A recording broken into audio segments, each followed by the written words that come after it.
Welcome to the Creepin' It Real Show, your one-stop shop for weird news, spooky, and otherworldly and paranormal shenanigans.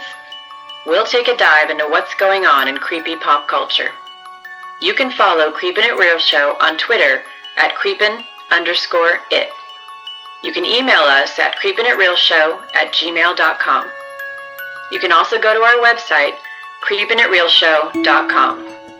Without further ado, welcome to this week's episode. Hello, welcome to Creepin' It Real. I am Moni, one of your hosts for the evening, and with me are Yardley and Kristi. Hello, you guys. Hey, what's up? Hey, Moni. Good to be here. How's everybody doing? Hey, I'm doing great. It was a balmy 86, 87 degree day here in Atlanta in October, which is pretty strange. But outside of that, everything's been going pretty good. Nice. And you, Kristi? I'm doing really well.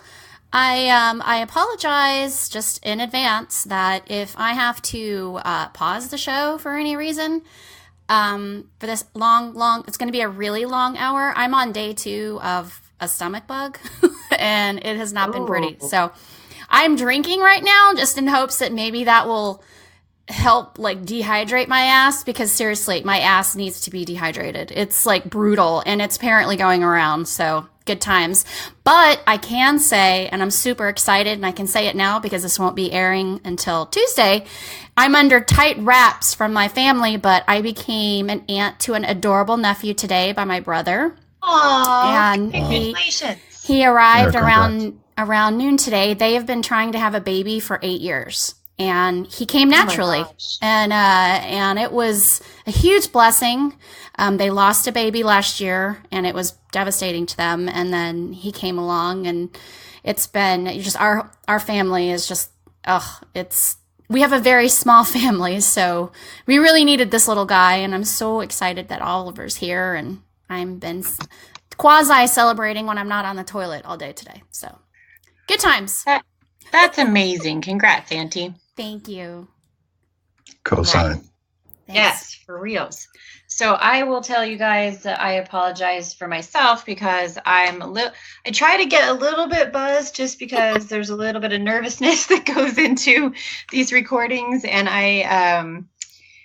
so this is kind of sort of paranormal, and not to bring the whole thing down because it's a teeny bit sad, but I was looking for my rum, as one will do, and I felt like Johnny Depp, like, why is the rum always gone? And it was. My rum was gone. Apparently I used it all at my daughter's birthday party last week. So I was up on a step stool and going through the booze cabinet, and I find this old bottle of booze that actually was given to me by one of my friends who passed away almost 2 years ago next month. And just the moment that I saw the bottle, it actually like flashed in my mind, like a movie, like the moment that he came over to our house, which was like the last time I ever saw him. And he gave us that bottle when we had a party with him.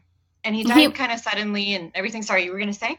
Yeah, he was the best. Wasn't he your best man in the wedding? Your wedding? Yeah. Okay. At our wedding. Yeah. If you ever are interested, just because I've had some interesting friends, and he was definitely one of the more interesting. If you ever Google search or YouTube search Rising Sun, SON, he was a Japanese wrestler on the independent circuit, but he was really good. Like, you'll see like ladder matches. I mean, I know people think wrestling is hokey or whatever. That's fine. But he did like the backflips and the getting hit with ladders and all this cool shit. Yeah, he was pretty well known in that circuit. And he kind of just died out of the blue, just in his sleep last year. So yeah, so it was just kind of a weird moment, like getting kind of kicked in the gut while I was up there on a step stool of just flashing, just seeing him coming to my house and bringing this bottle to us. And so, I was in the kitchen with my daughters, and so I didn't want to like start crying or get weird in front of my kids because they get upset, of course. And so I started pouring my pregame for this show drink just to kind of loosen up. And I was so busy looking at the bottle that I kind of didn't pay attention to how much I was putting into my solo cup. So So my solo cup is pretty much full of hard liquor and just a little bit of ice and maybe a little bit of juice or some crap in here. I'm not even really sure what happened after that. All I know is I've got a nice fuzz on today, and I forgot that I have to work tomorrow, so this should go really well. Anyways. Your rum cup runneth over, so that will be fun.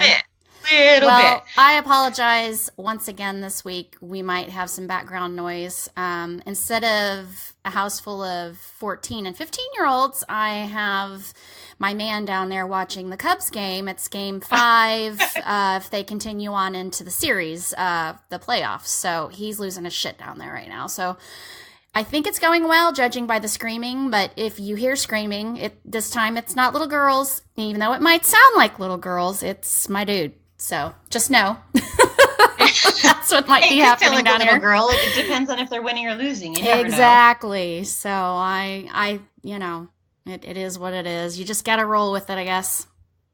We have a movie review for you creepers today. Wow, I can't even pronounce the word review. It's called HouseBound. And I did post that on our Facebook page in hopes that maybe you guys would want to watch along with us because it is available on Netflix. And before we get into that movie, which is definitely interesting, whether you liked it or not, I thought Kristi would share with us some weird news because there has been some new developments in kind of an interesting murder case. Yeah, I read about this.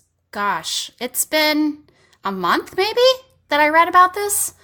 It was like international news. A reporter was found cut up dead in this inventor Peter Madsen submarine. And I guess he was like a famous inventor. I mean, he did quite a few great things in, I believe, where is he? Oh, he's in Copenhagen, Denmark. And she was a Swedish journalist who had come and got on the submarine, and he's claiming that there was an accident on board and she died.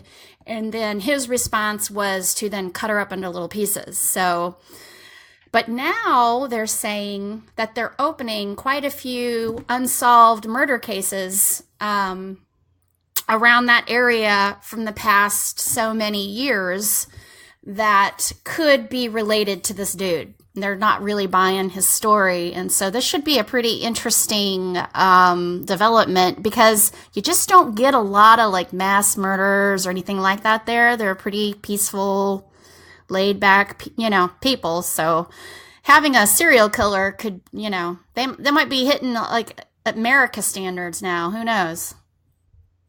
It's going to be really interesting to catch the developments and everything else. And Yardley, I don't mean to put you on the spot, but because I know this one we kind of threw at the last minute, but had you had a chance to see this story or had you heard about it before this? I had heard about it previously, but until the recent developments of this week of them finding the body, which I think was mentioned that the head was decapitated, but I think they also said the arms, it was either the arms or the legs were cut off. When I heard that new information, I already saw the contradiction because I think the guy had initially said that she died and he buried her at sea. Yeah. And then when they found her this week, all cut up, I guess that pretty much blows the lid off of his original story. But that's just, I don't know, that's just some interesting things. It almost seems like there aren't many crimes that you can get away with. Like we're developing the smarts from experience and technology that you can't really do a damn thing and get away with it. And good thing that he didn't. Now, granted, he's still an alleged, murderer or whatever, but it doesn't look too good for him. But it's a crazy story, what happened to her. So it'll be interesting to see, as the developments unfold, what other information that we'll get. Yeah, despite my love of the macabre, I love crime. I watched, when I was pregnant with my daughter, my first baby, my husband thought I was going to make her like a serial killer or something because all I did the whole time, because I was bedridden for a time, was watch Forensic Files. I was obsessed with that show. And in fact, I just found out that they have all the seasons on Netflix, and I about died when I saw that today. So I might be in my stomach flu excursion, open up the Netflix file or the next Netflix and watch some Forensic Files. But it is really, like you said, I think nowadays it's so hard to get away with crimes like this. And what the future holds for that is really fascinating to me. Like, well, how much better can it get? I mean, shoot, in the 80s, we couldn't have even fathomed what we can do now. And so what even in the next 10 years are they going to come up with that makes these crimes even harder to get away with? You can't even fathom, but I'm really curious to see what's going to happen. Well, what's particularly interesting to me about this one, and I don't know if this is the latest, but, you know, with them trying to revisit and see if that he had anything to do with other open unsolved murder cases, currently he's only, and I say from a legal perspective only, up for manslaughter regarding the murder or the killing of this woman on his submarine, because he's claiming that it was an accident, and even though he chopped her up afterward, they can't prove that he said, you know, they can't disprove that she was in the accident as he said she was. Right. And therefore that is only quote unquote manslaughter. So it's just really interesting because, yeah, like you said, the new developments that they have now is like the new technology and everything. If they find his DNA on this case and then on other unsolved murders, this could lead to a whole slew of bad shit for him. Yeah, I think they would take away that manslaughter charge real quick. It would be murder. Murder. Yeah, agreed. But I also think when you're tracking this type of story, it's not going to necessarily, that's going to be something that's going to be put to the forefront, you know, of the news that we get over here. So I think like the Daily Mail or something like that would probably be a good site to track. So I'll definitely be interested in following up on this story. Mm-hmm. Yeah. For sure. We will bring you more news later, creepers. In the meantime, we are here to talk about, well, first of all, someday I'm going to have to take a picture or show y'all the Shiba Inu, the famous guy who interrupts every single one of our podcasts, no matter when we do it or how we do it, because he is staring at me right now, and he's very, very cute. But anyway, on to our movie HouseBound. HouseBound is an indie film out of New Zealand, and it came out in 2014. And the writer and director was a debut guy named Gerald Johnstone. And the movie is really interesting in that it has, when we say interesting, so we'll find out whether each of us likes it or not, and we'll go through scene by scene and all that stuff. But because it has a little bit of horror and supernatural, but it also incorporates mystery and a lot of humor into the script, and a little bit, I guess, of emotion and character development and that kind of thing. Yeah. So, yeah, and also you could even say it's a murder mystery, you know? For sure. It's got it all. It's got it all, except for a submarine, so I don't know. Right, no submarines, but hey. Can't. So the synopsis is a would-be thief ends up in the custody of her estranged mother, and she ends up housebound with one of those ankle bracelets. And the house that she is in was her family home from when she was a little girl. It turns out that the house might actually be haunted. And we open with this young woman, Kylie is her name, and the actress is Morgana O'Reilly, who I thought was really good. I hadn't seen her in anything else. Have you guys ever seen her in anything that she's been in, Morgana O'Reilly? No, I personally haven't seen anything of hers because I'm pretty sure, because she's a New Zealand, a Kiwi, they pretty much stick to their own over there, and this is one of the first New Zealand films that I've seen, except for something like, what's his face? The Lord of the Rings dude. Yeah. Right? So, no, but I think she's drop dead gorgeous. For sure. And it looks like she's been in a lot of things. It's just, like you said, it's kind of stick to yourself. It hasn't been over here very much. Her personality, I had like the hugest girl crush on her in this movie. She is freaking funny. Yeah, and we'll get into that because there were some things that the writer, Gerald Johnstone, talks about as far as how he wrote her character that kind of put that into play that made you love her. But let's see. So she is attempting to steal from an ATM, and her accomplice knocks his dumbass out. So that was the first bit of humor in the film, while he's trying to attack the ATM with a sledgehammer. And so she ends up having to drag his ass back to the car, which of course slows her down in trying to escape. And as she tries to drive the car away, she drives it over like a curb or whatever and gets stuck and gets caught by the police and is sentenced to house arrest with her mother. So I had posted some discussion questions. Did you guys think that the opener was interesting, or did you think this was just kind of another cliche, run-of-the-mill idea? 8 months for breaking into an ATM and stealing the money of house arrest? Sign me the fuck up. You get to keep the money too? I mean, that was totally insane. But I have to say the introduction to her, and I think it was it Amos? That was her friend. Yeah. Was that Amos that was with her in the robbery, right? No. Amos is the dude that puts her monitor on, her ankle monitor on. That's right. Okay. Yeah. Well, the guy who gets knocked out trying to break into the ATM, which was pretty funny to me. At that point, I was saying to myself, is this going to be kind of a comedy? Like, I wasn't really sure what the tone of the movie was going to be. But as you were both saying earlier, as far as Morgana O'Reilly as Kylie Bucknell, when I was watching the movie, I was like, I've seen her face somewhere. But then when I looked at her IMDb and I saw a lot of the stuff that she was in, I hadn't seen any of those movies, but I still feel like I saw her in something. Her face, for some reason, seems familiar. But, it set the tone for the movie. So I knew that I didn't have to take it seriously, but I was also worried that it was going to be a little bit more over the top campy, but things kind of balanced out a little bit as it went on. Yeah, I thought it was clever, and because I used to date a back in my 20s, right before I met my current dude, was with a guy who was a pro golfer, ex-rugby player from Australia, and we used to go to his home there, and I can tell you that this is absolutely would be a sentence played out there in New Zealand or Australia. It is the most laid back place. They just, I don't know, they'll give you tons. I mean, they're just so laid back.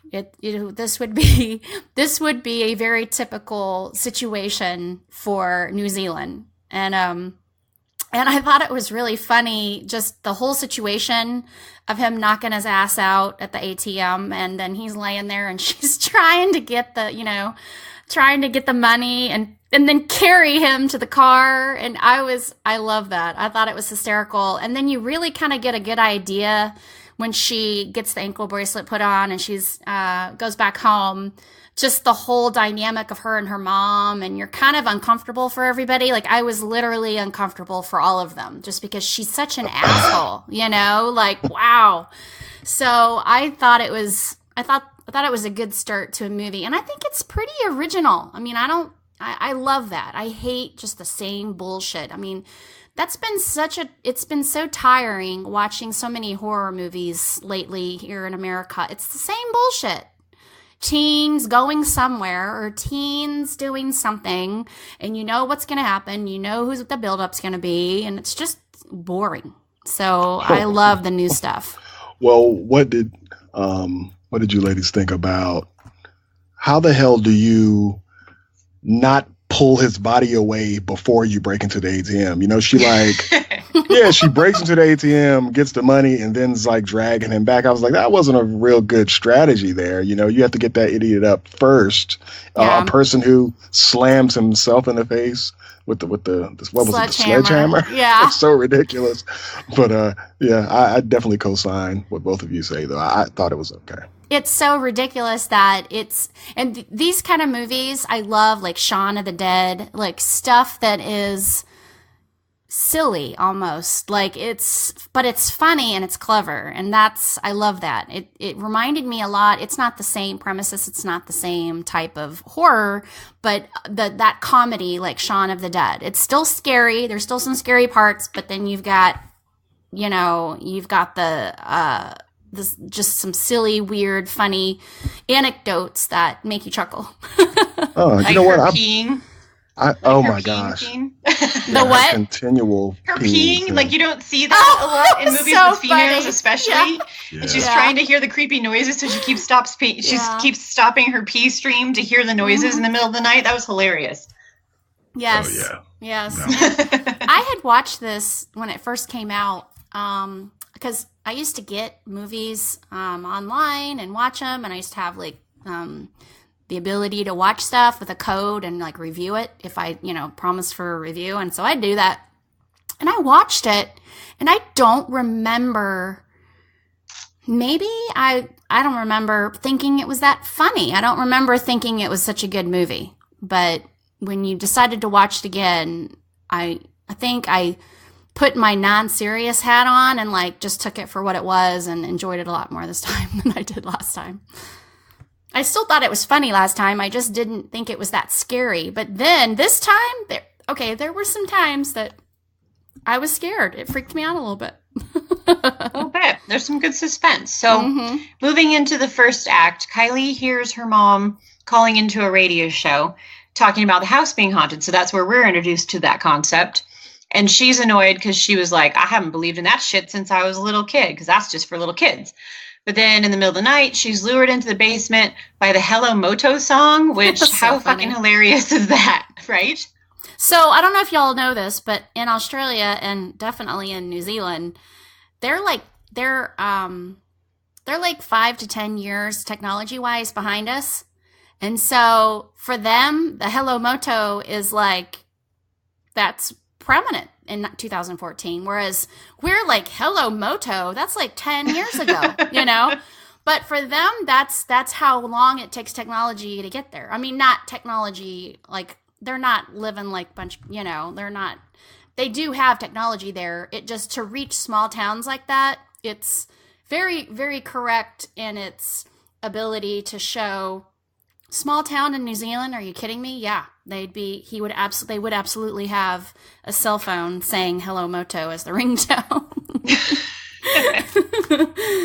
That was pretty amusing. So she follows that into the basement and a hand grabs her and she's like, oh my God, someone's broken into the house, which, is pretty logical, right? Like, it's not just like, oh no, we're suddenly jumping to the house is haunted.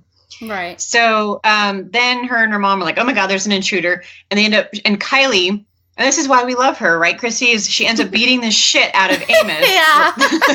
The guy who had fitted her with the ankle bracelet. Yeah. Because apparently he lives in their neighborhood and he heard her ankle bracelet go off and he came to check and she just beats the crap out of him. Oh my God. She's so freaking funny. That's her, like, made me fall in love with her. Exactly. Her answer to everything is like violence, basically. And it's prominent from the beginning and it just through the whole thing is just her demeanor. And I think it's freaking awesome. I loved it. Oh my gosh, agreed. And who the hell, if you're the person who checks and monitors someone with an ankle bracelet, who the fuck goes over there in their pajamas? Mm-hmm.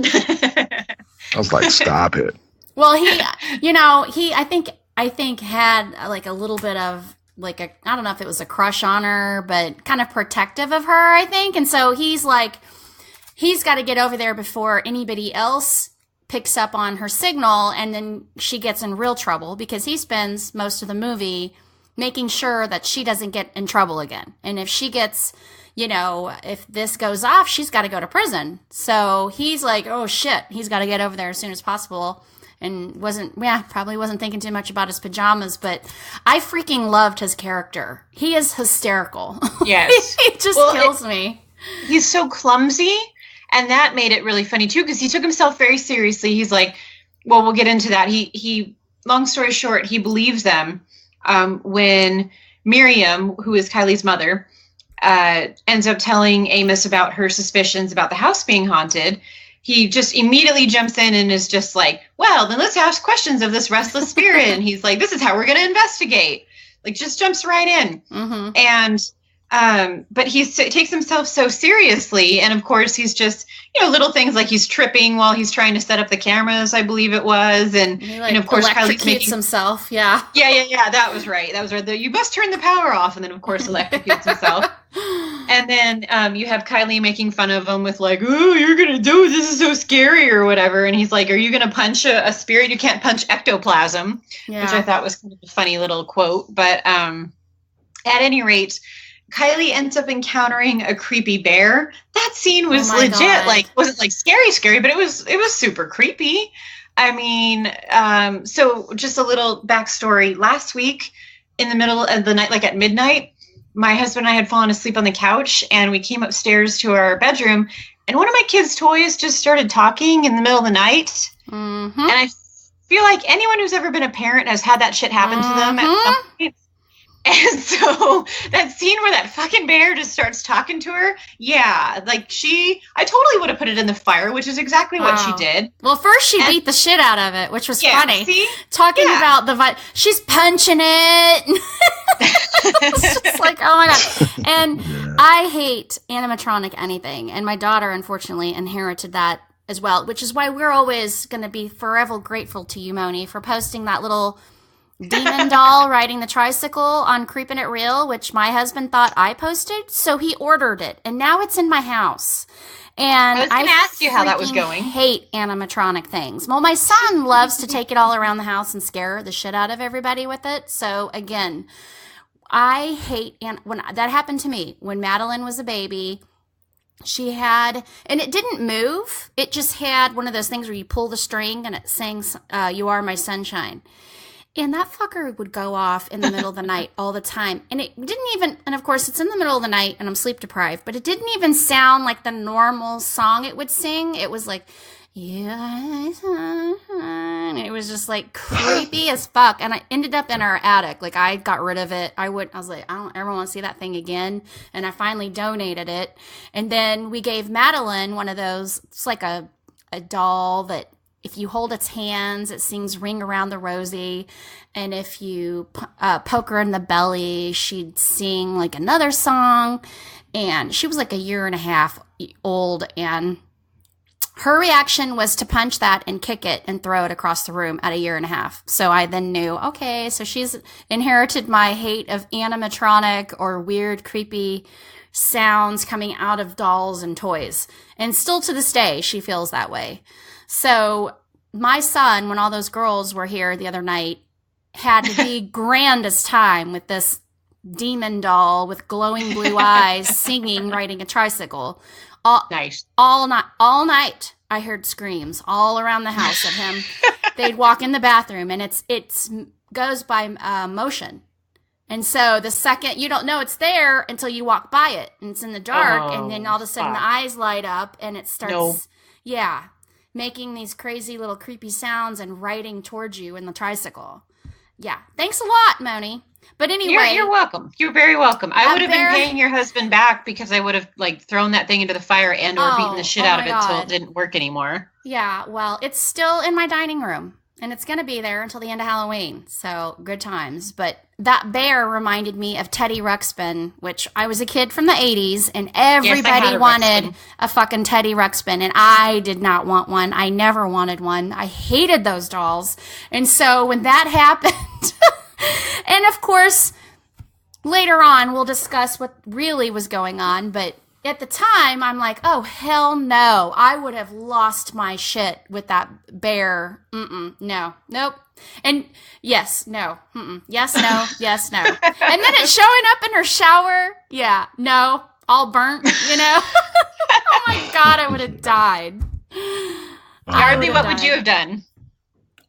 Well, that was actually one of my favorite parts of the movie is the fact that she reacted the same way that anyone who's ever watched a horror movie that involved toys or things like that being animated, just the way she immediately started just beating its ass. Yeah. I thought that was great because, you know, we've all said it before, you know, when you watch, Child's Play with Chucky or Puppet Master, you're like, how are you the one person to get killed by a doll? Exactly. You know what I mean?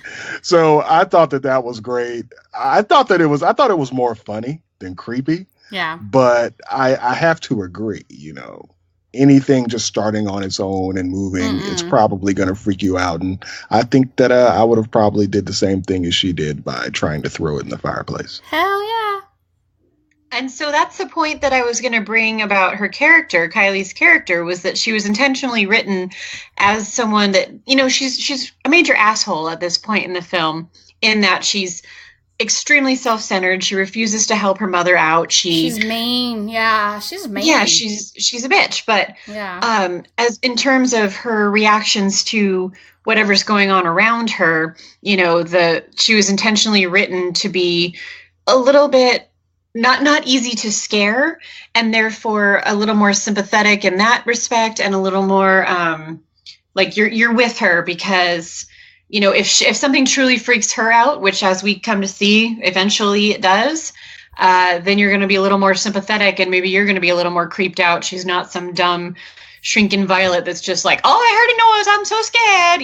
Like she's not running to anyone else for protection. She's an ass kicker. Yeah. So based on the creepiness with the doll, because we've got a long ways to go in this teddy bear, Amos is like, you're faking this because this is clearly like overblown. This is more than we would expect in any kind of paranormal activity type of situation. So I'm out of here. And so meanwhile, Kylie goes down to help her stepfather, Graham, in the basement. And she ends up learning from him that this house was never a bed and breakfast like her mother had said, but actually a halfway house called Sunshine Grove. Now, yeah, muhahaha, plot twist. First plot twist of many. Sunshine Grove was a place where a mental health facility run by a church, or halfway house, sorry, where Elizabeth, or quote, Lizzie Chalmers was beaten and stabbed 67 times. And of course, she died in Kylie's bedroom, but the killer was never found. So when presented with this information by Kylie, Amos decides to take the case back and help the angry spirit leave the house. Meanwhile, Kylie, she tries to apply for transfer out of this house, which I think is also a very logical decision for a character to make, instead of just being like, let's ride this out and see where this goes, right? Well, I guess I'm just stuck here. Oh, wowsies. Yeah. So her counselor, Dennis, and her parole officer are over at the house where she's trying to apply for this transfer, because obviously she can't leave the house. And she's like, they're like, you can't leave unless you prove that you're like way mentally unstable here. So of course she like freaks out. And right at that moment that she freaks out, the lights go out. Yeah. And we see a creepy figure standing right by Dennis. And when the lights go back on, Dennis has been stabbed. He's the counselor, has been stabbed a bajillion times. So this was a kind of a neat, creepy scene. Did you guys find it kind of creepy? Go for it, Yardley. Don't know what to talk about. Hey, I was just trying to be respectful. I know. I always feel like I'm like the talky McTalkerson, so I'm going to. Is that a technical term? Yes. It's a podcast lingo, not really, no. Yeah, but I thought this part of the movie was pretty cool, and kind of to talk about Kylie and the way that you were saying that she wasn't necessarily ever really a damsel in distress in the movie. I do like the over-the-top nature when things like that happened in the movie. I thought it was pretty cool, but didn't you get the idea that she is a little bit too extra? Do you ever feel like she kind of overacted things too much? Or maybe that was just part of the whole shtick.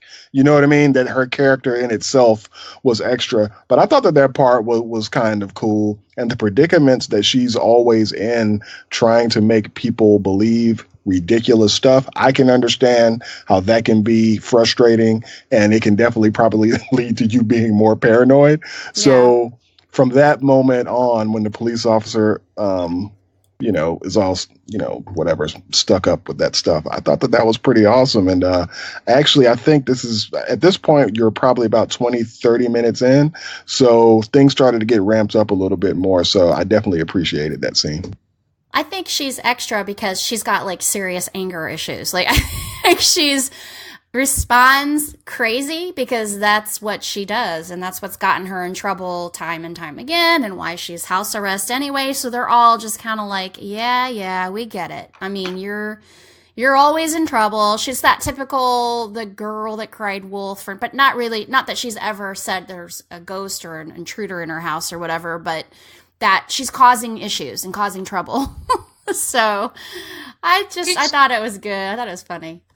Did any of you wonder if she was flipping out, like right at the moment that they said, unless you show, like, I forget exactly the wording they used. She's trying to look like she's unhinged to get herself so that they let her out of there. Yeah, absolutely. Yeah, exactly. Absolutely. Okay.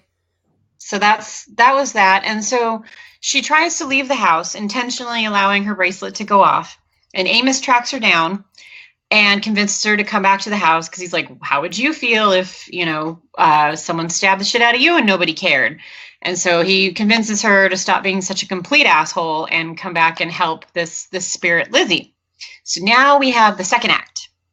And once again, Kylie is hearing noises in the basement, and it leads her to bust open an old pipe and find some dentures in the house. And the Hello Moto song plays again, and she follows it and also finds a box of valuables inside of a vent. And this leads her to bring Amos the theory that maybe Lizzie was more, I think she wanted to kind of see more of herself and Lizzie, or Lizzie and herself, had been stealing kind of from the neighbors. And maybe somebody found out, maybe Kraglin, the creepy neighbor who we did see briefly in the opening sequences. Maybe the creepy neighbor who also happens to wear dentures is the person who maybe caught Lizzie stealing and ended up killing her in the heat of the moment. So she decides that it's a good idea, as she would, though, because she's used to breaking into things, just to break into his house and see if his dentures match. That's and Amos right, yeah. And of course, Amos is like, this is a bad idea. And everybody's like, yeah, listen to Amos. But she doesn't. And okay, here's where it gets ridiculous. When she actually starts trying to pry the dentures out of his mouth. Really? Come on. Okay, that I have to call bullshit on. Really? Yeah. I mean, even the thought of trying to do that was some bullshit. A little bit of nausea. It's all good. She's like, of course. I'm just going to pop in and look for his dentures. And then ends up actually trying to open, put her hand in his mouth and pull them out. Like, what? Exactly. I would probably want to remove a bullet from somebody. Exactly. Than try to, finagle their dentures out of their mouth. Well, first of all, it's not like this guy is, he looks like he's homeless, and I don't think he's probably showered or even brushed his teeth, and Lord knows how long. And she's shoving her hand in his mouth. Oh, God. It was disgusting. And there's a picture there, like, they flash over to him, like, skinning animals, so you have no idea what the hell this guy's capable of. And she's like, I'm just going to shove my hand in his mouth and take out the dentures. I mean, that's, like, serious stupidity and desperation right there. So, as one does, as we mentioned, she shoves her hand in his mouth and tries to take the dentures. And he wakes up, of course, and chases her back to the house with a gun. And poor Amos, of course, because it's always the guy that tries to help that ends up getting himself injured. Yes. The bear trap. Ends up in a damn bear trap and still trying to help her. And so she runs into her basement at her house and is like, I'm going to stab this guy with a pair of head shears, but ends up stabbing her poor stepdad, Graham, instead. Oh, God. Yeah, so that was a genuinely, I can tell from your tone. It was actually a sad moment where you feel like Graham did not deserve that. No, he's just, he's harmless, clueless and totally harmless, and so, and how clueless do you have to be? Yeah, never mind. Not zipping it up. That's a reveal for later. Never mind. Ask me about that later. Okay. So now, though, the only good thing that comes out of that mess is that Kylie actually stops being a complete asshole and starts helping her mom out around the house while poor Graham is still in the hospital. But in the meantime, Amos decides to break into creepy Kraglin, the guy that we just broke into his house, breaks into his house again and finds a bunch of old newspaper clippings about the unsolved murder of Lizzie. Mm-hmm. But, of course, he's not as good at this. Well, I guess both of them have been caught, right? I was going to say he's not as good at this as Lizzie is, but he gets caught, and so did she, because Kraglin confronts him and tells him that he has a story about his creepy son who I guess he had with a whore. Is that what that was? That there was a prostitute in the area? Okay. So Eugene is his son, who's somebody who's not quite right in the head. And so one day he ended up beating Eugene with a tire iron as one does, just to discipline your child because, they need to learn right from wrong. Exactly. And so Eugene ended up disappearing about a week before Lizzie was killed. And we find, dun, dun, dun, that Eugene he didn't like open spaces. And he used to live in the crawl space underneath Craglin's house. What do you guys think of that? Yeah. I think that character alone was hilarious to me. That guy, the neighbor? Yeah. I think that's when I figured all the shit out. You figured it all out from that? Oh, I figured out what was really happening in the house. Like that. I was like, oh, okay. Creep. He liked small spaces. He disappeared and they never heard from him again. I mean, it would make sense that what ended up happening. I mean, that was like, oh, okay. Yeah. That's when I figured out what was going on. Okay. What about you, Yardley? I'm sorry. You broke up a little bit. What did you just say, Kristi? Let's not break up. What did you think about that? Did you have any ideas about it? What, as far as the whole situation with Eugene and being in the crawl space? Yeah, did you figure out the movie from that, or what did you think of it? No, I really didn't. I don't. I mean, Kristi has. I didn't know who the real culprit of the bad stuff was. I just figured out, he's in the hat. Clearly, he's what's going on. Now I didn't know every detail. I just figured it out. Oh, okay, yeah. So, are there people really like that who don't like open spaces and? Yeah, it's called agoraphobia. Agoraphobia. My grandmother had that actually. Did we go over that when we did the thing about the phobias in episode 2? I don't think we did. Well, maybe we did. I don't think that we did. I didn't really know that was necessarily a thing. It's usually what is it, claustrophobia? Where you don't like closed spaces. Yeah, agoraphobia is you don't want to be outside. Like the second you walk out the door, it's like you're in danger and you can't breathe. It's bad. My grandmother had it. It was not fun. So.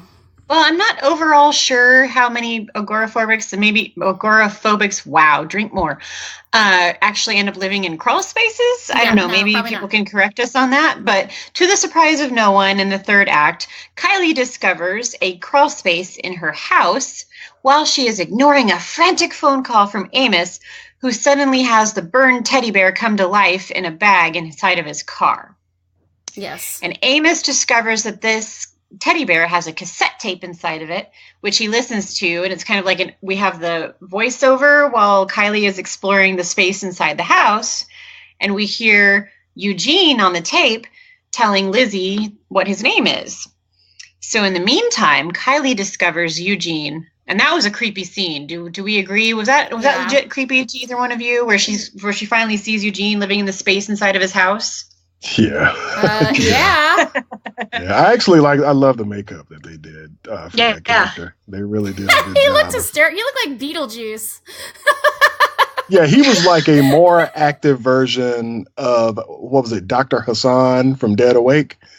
He was, because you know how we said how they always have like an over-the-top, psyched-out person? I think Eugene was more interesting, though.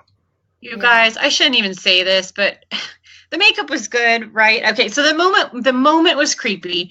And the thing that we talked about with Kylie's character, as far as this is the moment where we see her genuinely wig the fuck out because she sees a dude inside the walls of her house and he's watching a closed circuit camera where he can see everything that's going on inside of her house.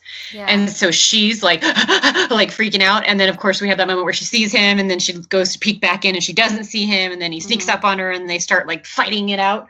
But just from his physicality, you guys, this is really messed up. But I see a lot of people that look like that in the course of my work. So that part didn't freak me out that much.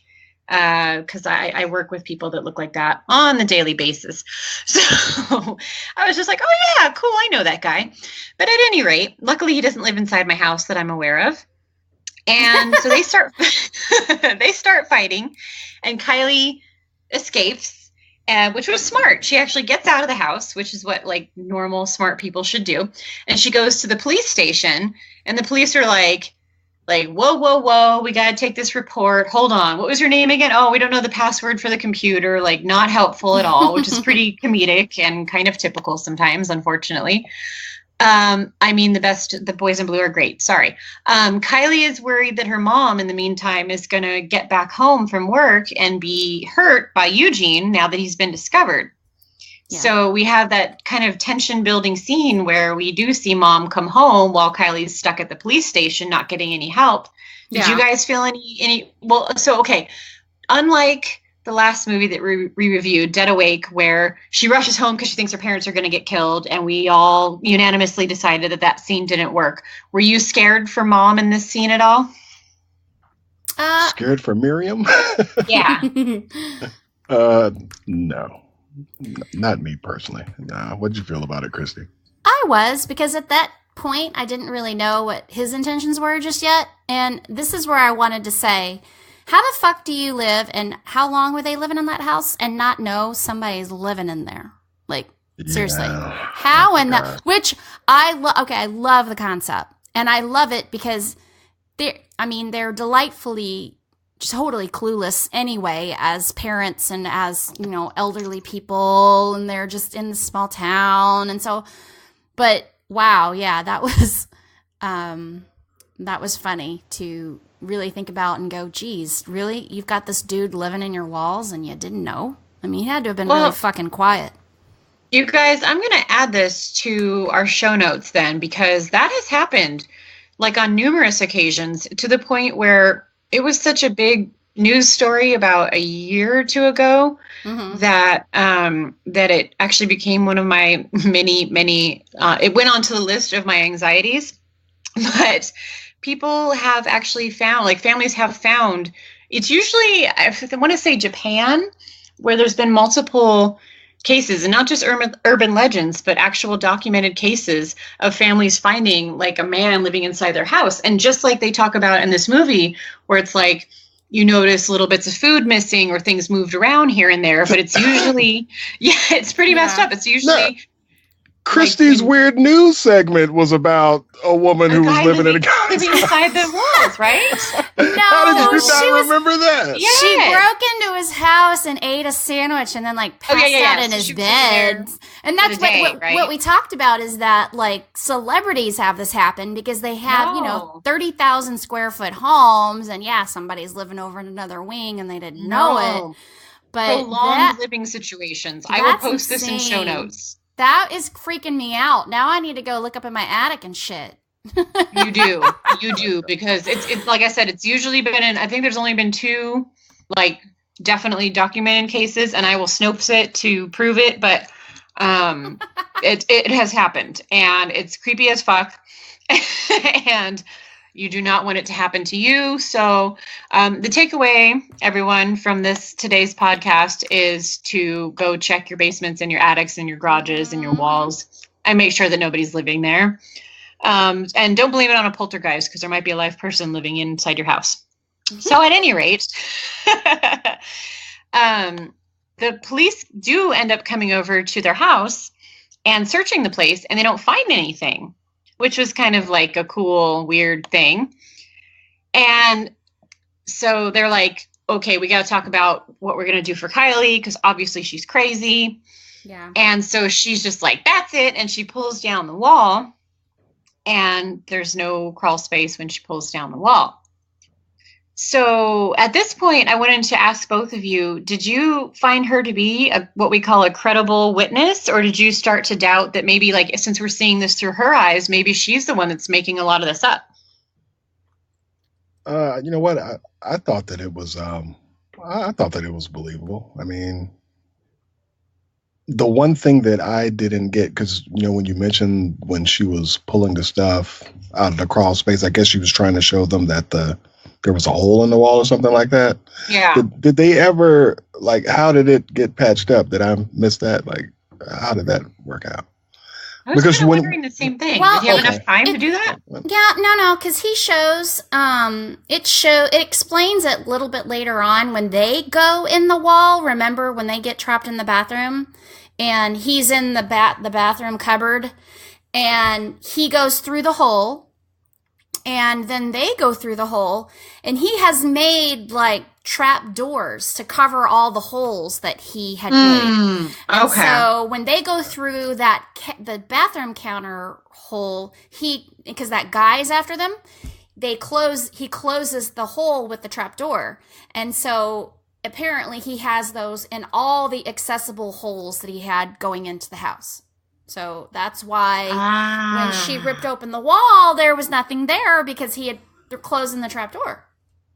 Very nice. Okay, thank you for shedding light on that situation. Yep. So now we are definitely, we being the cops and the counselor who's arrived, Dennis and Miriam and everybody is witnessing what they think is Kylie just being completely nuts, and they're discussing the terms of her future treatment. While this is happening, Miriam's like, let's have some tea or whatever, and Dennis, the counselor, ends up opening his mouth and revealing that he has dentures, or I guess what they call it in New Zealand is a dental plate. So Kylie realizes that maybe he was a counselor at Sunshine Grove, which I kind of felt was a little bit of a stretch perhaps, but and that Eugene may have been trying to warn them by having stabbed Dennis previously. So she asks her mom to keep Dennis talking, and Kylie goes prying through his paperwork and discovers that Lizzie, at some point while she was being treated at Sunshine Grove, beat the shit out of Dennis while he was an intern. So Miriam and Kylie decide to confront Dennis with this information, and he attacks them. Mm-hmm. So now we know who done it, we think.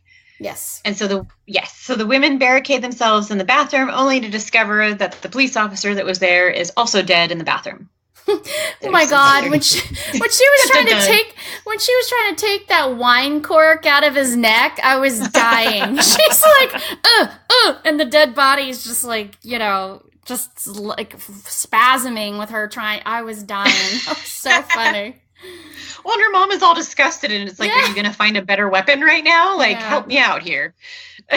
So it was funny. They end up finding, they're looking for more weapons, and they open a cupboard, and there's Eugene. So they follow him inside, and they're hiding out with Eugene, and he has a series of hand-drawn pictures that chronicle both Kylie and Lizzie's lives. And so Kylie's like pissed off. She's like, why didn't you ever say anything? And he's like, I never told anybody because I was afraid that they would take me away. Which, when you look at the guy, what's that? You're like, maybe they would have taken him away because, I mean, my goodness, look at the way that he looks, and he's living in the walls. I mean, that is a little bit batshit. Yeah. So Dennis, of course, comes crashing through the walls and stabs Eugene, and he's incapacitated. We think he's dead, maybe. And after convincing, somehow he runs into Amos during all the melee that's going on. The women are running around. He tells Amos he's trying to save the girls from Eugene and convinces him that. But then goes back to fighting with the women at some point, knocks Lizzie unconscious. Oh, wait, no, Lizzie, Jesus. Knocks Kylie unconscious and starts strangling Miriam with a phone cord when suddenly, this is so crazy, guys. You just have to see this movie. So a fork that you would usually use for like barbecuing, one of those big ones, I don't even know, the 2-prong ones, appears from the cupboard, and it taps Kylie and kind of wakes her up. She's been unconscious. And so she uses it to stab Dennis in the chin. And then we see that the fork is connected to a cord that goes through the cupboard. And Dennis realizes this all just as we do. And his head explodes and goes all over the place. It was so gross. You know what? That was the same type of fork that Lizzie Chambers was stabbed to death with. Really? Oh, bravo. Okay, gotcha. So I was thinking it looked kind of like Evil Dead in that moment, just with the amount of like gore, and it's like happening on the floor of the kitchen, and all this craziness is happening. Did anything stand out for you guys in the whole movie or in this particular scene? Like, what were the standouts, whether they be funny or scary or interesting? What did we like? What did we not like? I liked the ending because I thought it was funny that Eugene stayed. Like, they let him stay. And I also loved, his name's Eugene, right? The kid, the guy in the walls. Okay. For a second, I doubted myself. I really liked kind of that turning point in the mother-daughter relationship when he hands her the drawings and she's going through all his drawings that he drew of them, like different points of their lives, and just you can see it kind of getting through to her, like that her behavior affects her mother, and how that feeling resonates for them, and their dynamic changes after that.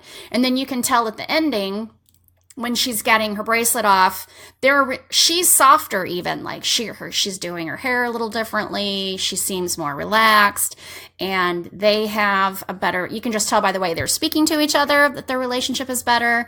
And then, of course, the very ending where the video recorder quits working and they realize it's probably Eugene because he's some like genius with mechanics. He's probably fucking around with it. But anyway, I just thought that was really cute. Like he's kind of become a part of their family. I thought that was a cute ending to all that crazy shit. Yeah, well, for me, I would probably have to say when Kylie was looking at the pictures that Eugene had, as well as the ending. I mean, I like the fight because it was just funny. You know, the guy gets acid thrown in his eye. You know what I mean? Stabbed neck with fork. And so I thought it was pretty cool because, you know, the pacing, it did seem like it was probably about 10 minutes too long, but I thought that they made up for me feeling like that at the end. So I thought it was a nice, solid battle between Kylie and her mother. And oh my God, his name just slipped out of my mind. Eugene? Amos? Dennis. The killer. Yeah. Dennis got ran. I liked, I agree with you. There were a few times through the movie that it kind of stalled a little bit and I was a little bit, but I think that happens with any movie, so you can't really like do too much discredit to it. I love the humor. And it's just little humor. Like, I like movies that have just little bits of humor that are really dry. Not trying to make it necessarily a comedy. And it had, like we had discussed from the beginning, has all the aspects. Who did it? Mystery, horror, comedy. That dry, not just European, Australian type humor that we just don't have here, that I think is hysterical and can really make for some great one-liners. So I really loved this movie. It's hysterical. And I agree. I looked it up before I watched it this time in IMDb, and I agree with it. Very high rating, which you just do not see on that. They're so snobby over there, you know, that you think, oh, it's going to be, they're not going to, it was like an 8 point, I think, something over there. So very impressive for an indie international horror comedy film to have that kind of rating, but everybody loved it on there as well. It's great. It's campy, it's funny, it's clever, different concept. I kind of, part of me, because I love paranormal, wished that it was paranormal, but I also really liked the outcome too. I kind of thought it was cute that they ended up keeping Eugene around and in the walls, you know. So, what'd you think, Moni? Yeah. Well, I feel the same way, and I feel like it captured all the elements, and it did remind me a lot of Shaun of the Dead, which of course to us in America was another foreign film that had the comedy and that had true moments of sadness, like when his mother was killed. And, you know, the characterization, I thought the characterization was good. Like you said, how the mother and daughter kind of came together, and how Kylie softened up, and how in a weird way. Oh, Graham, by the way, he lives after getting stabbed. I don't know if we mentioned that, but in the epilogue that Kristi was mentioning, it cuts to 7 months later and Graham's there. Amos is there cutting the bracelet off, so he's still a part of their family. Yeah, I for some reason thought he died. Until the end, I was like, oh, he lived. Okay. So I thought he was killed by I don't remember what happened to him. Did he just get knocked out or something? Or did it ever show what happened to Amos? Amos was knocked out. He was incapacitated by Dennis during that whole struggle. See, I thought Dennis killed him. So I was pleasantly surprised at the end when Amos was there and showed up. We thought Dennis killed Eugene too, but it turned out he was okay. So I think Dennis just did a lot of damage to a lot of people, but everyone ends up okay in the end. So that's That's good. Not Dennis, though. Yeah, not so much Dennis, which was, he was one though that I was thinking, and I guess that's a horror movie cliche, and maybe it was supposed to be kind of comedic too, but I don't know if you ever heard like double tap, like you need to make sure that the damn killer is dead. You can't just. And there were so many times where we were like, okay, he's dead. And then he would get up again. And it was like, double tap, God damn it. So. Yeah, when his head exploded, you're pretty sure he's gone. Yeah. Unless it did turn into paranormal. By that point, his ass turned into a ghost or something. But yeah, there was no getting up from that one. So that's the sequel, is that is that he comes back as a ghost. And no, I'm just kidding. You never know. Now, here's a question for both of you. After all that shit and this guy's head exploding, would you still want to live in that house? I mean, it's not haunted now. It could be haunted now that this guy's head's exploded. Sorry, if somebody's head exploded in your house, would you just be like, even though you did it, would you be like, alrighty, let's just clean this up and get back to business? Or would you be, I gotta get the fuck out of here? I think I would. Hey, the house is paid for. Let's keep living in it. I guess and Eugene has such a nice unit of hidey holes going around inside the walls. So I feel like he needs to stay there. I don't know if I'm okay with a dead person, like if somebody dying in my house and then me just staying. Maybe possibly they just didn't have any other option. I mean, this is clearly not the Taj Mahal. I mean, it's a big house, but it's tore up and they don't have a lot of money and it's a small town, and so maybe they didn't have anywhere else to go, or maybe they just didn't give a shit. But for me, no thanks. I'd probably pack up and move. Well, I'd make Eugene a new hidey hole somewhere else. Well, I did a little checking, and the rating that it got on Rotten Tomatoes was a 97%, but on IMDb they only gave it a 6.8. 6.8. They did. I thought it was higher than that. But I'm like 97%. I'm like, wow, okay. Well, Rotten Tomatoes, I could see, because Rotten Tomatoes isn't a bunch of freaking would-be movie reviewers. On IMDb, people are so snobby on there, and they just take themselves way too seriously. You're a fucking armchair watching horror movie. You're not gonna get an award for reviewing this, and they get too crazy about it. So what they do is they just average out the ratings of a lot of people as right. So it's not it's just they just do the average, which I think is fair, but I do think that sometimes I do think that it can sway public opinion when it probably shouldn't. You know what I mean? But absolutely. But it's interesting. I mean, it was it got 35 fresh, 1 rotten, and it put that the audience score was 73%. So okay, I could see that. I could see that. I mean, if you were going into it expecting a straight up horror film, then you might be disappointed. Right. But if you go into it, consensus with a lot of people is that they wanted it to be a paranormal thing. They didn't want it to be, and they don't like, and a lot of people don't like horror and comedy. And I don't like scary movie and that I hate those fucking movies. I can't stand that. That's stupid to me, and I don't have anything to do with it. But this kind of humor I like, and I enjoy and look forward to. So I could deal with this and not get pissed, but like those scary movie things and shit where they're making fun of all the other scary movies from that year are just dumb. So yeah, for sure. So I forgot to mention that this film came to us from a list that we posted on our Facebook page. Shameless plug if you aren't following us at Creepin' It Real, which was the best horror movies on Netflix. And I have to say, most of those I had seen, and the rest I wasn't that interested in watching. Mm-hmm. So it was actually the fact that this one was described as having some humor in it was one of the things that really drew me to wanting to watch it. And just the picture in the description, it kind of just reminded me of Evil Dead just looking at it. So that's kind of what drew me to it. And it didn't end up disappointing me. So for sure. Evil Dead is a great description of this movie. It is. Yeah. It's not as clever to me. I thought Evil Dead was so freaking clever. What a amazing movie. I love that movie. Well, so yeah, much. and nobody will ever be Ash. No, and all the no. but P.S. If you're not watching Ash versus Evil Dead, I believe it's on Showtime. I am. Start watching that because it's so good. So yeah. He's like I love how it starts out with him as like a nightclub owner in Florida. I love that.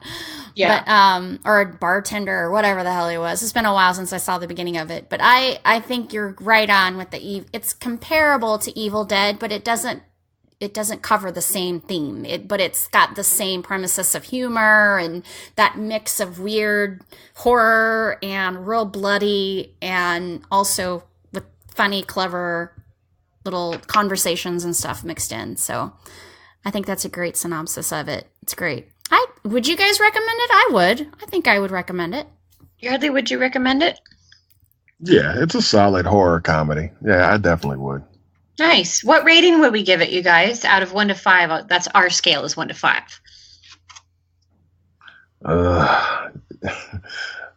I'll just say I'll give it a 4. I mean, I thought that it was solid, especially coming off of the last 2 movies that we talked about.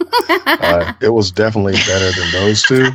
Not better than it, but it was pretty good. I mean, I'm very glad that it was recommended. And if somebody asked about it, probably if I said, hey, if you watch this, maybe you'd be interested in watching this. So, I'll definitely give it my endorsement. I say a 4. I say a 4 too. But I would say that with the clause, like you said. If you like comedy horror, clever, like Shaun of the Dead, Evil Dead, then yes, you'll like this movie. So, for sure. I would say the same, so there's really no point in beating a dead horse by repeating what you guys just said. I would give it a 4 as well. That poor horse. So without further ado, unless you guys have any other thoughts or feelings, Yardley, do you want to tell these people where we can follow you on social media? Yes, you can follow me on Twitter at militant_marker. Kristi? I am at creepin_it for the Creepin' It Real show.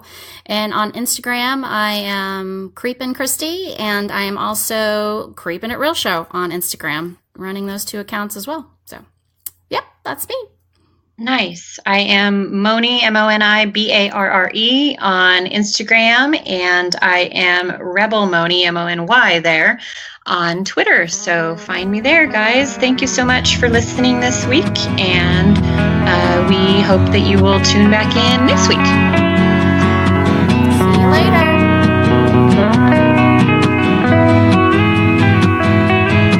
Don't stare straight into the sun, 'cause a blind man cannot run. But oh, I might have to lose my sight just to gain it back. Don't drive a car when it's lightning. Some folks find that it's frightening. That's why cars got rubber tires and a driver's side airbag.